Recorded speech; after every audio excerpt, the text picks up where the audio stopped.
सलाम, नमस्ते, सत श्री अकाल। मैं हूं मोहम्मद अदनान और आप देख रहे हैं ट्रुथ मीडिया। आज हम आपके सामने लेकर के आए हैं एक बहुत ही महत्वपूर्ण विषय। जिस विषय पर हम आज बात करने वाले हैं वो भारत के हर नागरिकों के लिए अत्यंत ज़रूरी और महत्वपूर्ण है। हम आज इस वीडियो में बात करेंगे भारत की एजुकेशन सिस्टम के बारे में।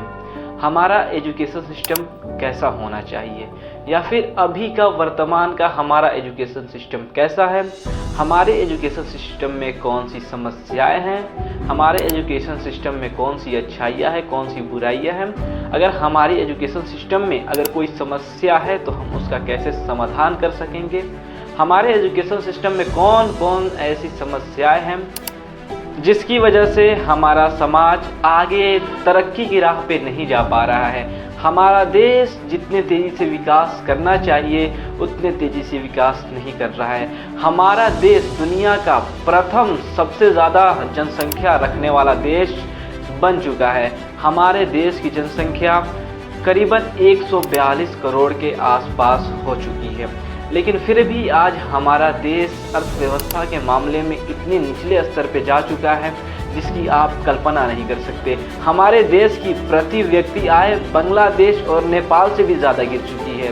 इसका मुख्य रीज़न एक है और वो है यहाँ का एजुकेशन सिस्टम। आज की इस वीडियो में हम इसी टॉपिक पे बात करने वाले हैं कि आखिरकार हमारी एजुकेशन सिस्टम में ऐसी कौन सी समस्या है जिसकी वजह से हमारा समाज तरक्की की राह पे काफ़ी धीमी गति से चल रहा है, और उस समस्या का समाधान क्या है, या फिर हम उन समस्याओं को कौन से ऑब्जेक्ट्स के द्वारा उन समस्याओं का हल निकाल सकते हैं या उन समस्याओं को जड़ से ख़त्म कर सकते हैं।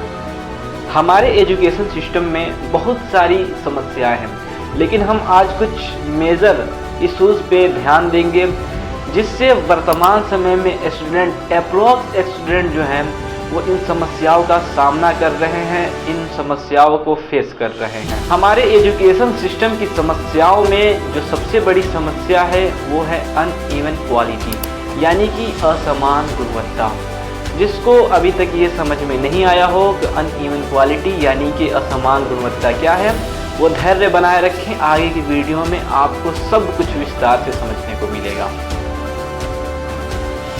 असमान गुणवत्ता का सबसे बड़ा उदाहरण हम अपने आस पड़ोस के शैक्षिक संस्थानों में आसानी से देख सकते हैं, चाहे वह ग्रामीण शैक्षिक संस्थान हो या फिर वह शहरी शैक्षिक संस्थान हो।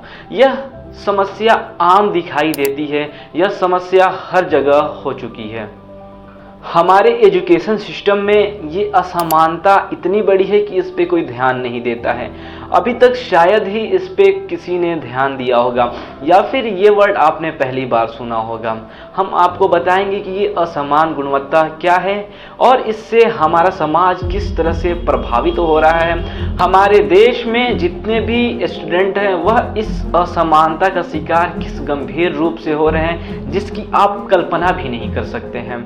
यह असमानता आपको कहीं भी देखने को मिल सकती है। आप गांव के सरकारी स्कूलों में चले जाएं, सरकारी स्कूल में शिक्षा तो मिलती है लेकिन शिक्षा के नाम पे वहाँ कुछ भी नहीं मिलता है। सरकारी स्कूलों में शिक्षा के नाम पर बच्चों के भविष्य के साथ खिलवाड़ किया जाता है। सरकारी स्कूलों में शिक्षक जो होते हैं वो बच्चों की शिक्षा के लिए नहीं बल्कि अपने वेतन के लिए उस स्कूल में पढ़ाते हैं। और पढ़ाते क्या है, बच्चे देखो, अगर किसी सरकारी स्कूल में चले जाओ तो बच्चे इधर उधर ग्राउंड में खेलते रहते हैं और वहाँ के शिक्षक आपस में ठहाके मारते हैं। हमारे गांव या नगर में दो तरह के शैक्षिक संस्थान देखने को मिलते हैं।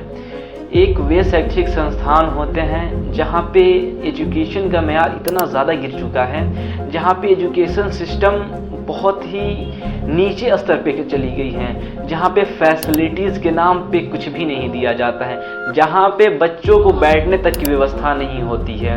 वैसे स्कूलों में क्या हमारे बच्चे, क्या आपके बच्चे अच्छी शिक्षा प्राप्त कर सकते हैं? जी बिल्कुल नहीं प्राप्त कर सकते हैं। इन स्कूलों में वैसे शिक्षक विराजमान होते हैं जिनको बच्चों के भविष्य से कोई लेना देना नहीं है, जिनको बस अपने वेतन और अपने प्रमोशन की लगी रहती है। भारत के लगभग हर वो प्राइमरी, मिडिल और हाई स्कूल की बात कर रहा हूँ जो सरकार के अंतर्गत आती हैं, जो सरकारी स्कूलें हैं, जो सरकारी विद्यालय हैं। इन विद्यालयों में शिक्षा के नाम पर खिलवाड़ किया जाता है बच्चों के साथ, बच्चों के भविष्य के साथ खिलवाड़ किया जाता है। यहाँ पे ना तो डिसिप्लिन नाम की कोई चीज़ होती है और ना ही यहाँ बच्चों को अच्छी शिक्षा प्रोवाइड की जाती है। हालांकि इन स्कूलों में शिक्षा तो मुफ्त होती है, लेकिन यहाँ शिक्षा के नाम पे घंटा ना कुछ मिलता है। यहाँ पे शिक्षा के नाम पर बच्चों से सिर्फ मजाक किया जाता है। कुछ ऐसी सरकारी स्कूलें भी हैं जहाँ पे बच्चों के बैठने के लिए पर्याप्त रूप से बेंच भी नहीं होता है। वहाँ पे बच्चे घरों से प्लास्टिक की बोरी और गोनी तक ले जाते हैं। कुछ क्लासरूम का हाल तो यहाँ तक हो जाता है कि उन क्लासरूम में ब्लैक बोर्ड की भी सुविधा नहीं होती है, तो बच्चे आखिर पढ़ेंगे कहाँ से। इससे आप जाहिर तौर पे समझ चुके होंगे कि इन स्कूलों का शिक्षा का स्तर कितना नीचे गिर चुका है। वहीं आप प्राइवेट स्कूलों को देख लें, प्राइवेट स्कूलों में छोटे से छोटे और बड़े से बड़े बच्चों को हर वो फैसिलिटीज़ दी जाती है, हर वो सुविधा। प्राइवेट स्कूलों में शिक्षा बच्चों के भविष्य को ध्यान में रख के दिया जाता है। बच्चों के भविष्य को ध्यान में रखते हुए प्राइवेट स्कूलों में शिक्षा प्रदान किया जाता है। इसीलिए प्राइवेट स्कूल के बच्चे ज़्यादा उन्नत, ज़्यादा होशियार होते हैं सरकारी स्कूल के बच्चों के मुकाबले में। इसी वजह से आप समझ चुके होंगे कि हमारे प्राइवेट स्कूल इतने ज़्यादा ऊंचाई पर कैसे हैं। वहाँ पे प्राइवेट स्कूल के एजुकेशन सिस्टम का उच्च स्तर होना का कारण एक और है कि वहाँ पे प्रॉपर ध्यान दिया जाता है, इस वजह से कि वहाँ के जो निजी मालिक होते हैं वो अपने स्कूलों को किसी भी स्थिति में नीचे नहीं गिरने देना चाहते, नहीं तो उनकी रिपुटेशन खराब हो जाती है। लेकिन वही सरकारी स्कूलों में कितना भी नीचे गिर जाए, कितना भी रिपुटेशन खराब हो, लेकिन इससे शिक्षकों को कोई भी फर्क नहीं पड़ता है। प्राइवेट स्कूलों में शिक्षा का स्तर बहुत अच्छा है, शिक्षा का स्तर काफ़ी एडवांस हो चुका है प्राइवेट स्कूलों में। लेकिन प्राइवेट स्कूलों की सबसे बड़ी कमी ये है कि वहाँ पे अत्यधिक फी ली जाती है, इतनी फी ली जाती है कि आप जिसकी कल्पना नहीं कर सकते हैं। इसी कारणवश प्राइवेट स्कूल में फी इतना ज़्यादा बढ़ चुका है। तो आप समझ सकते हैं कि प्राइवेट स्कूल में कौन से लोग पढ़ने जाते होंगे। क्या प्राइवेट स्कूल में बैकवर्ड क्लास के लोग पढ़ने जाते होंगे? क्या प्राइवेट स्कूल में बैकवर्ड क्लास के बच्चे पढ़ने जाते होंगे? जी नहीं, बिल्कुल नहीं। प्राइवेट स्कूलों में सिर्फ अमीर के बच्चे पढ़ने जाते हैं।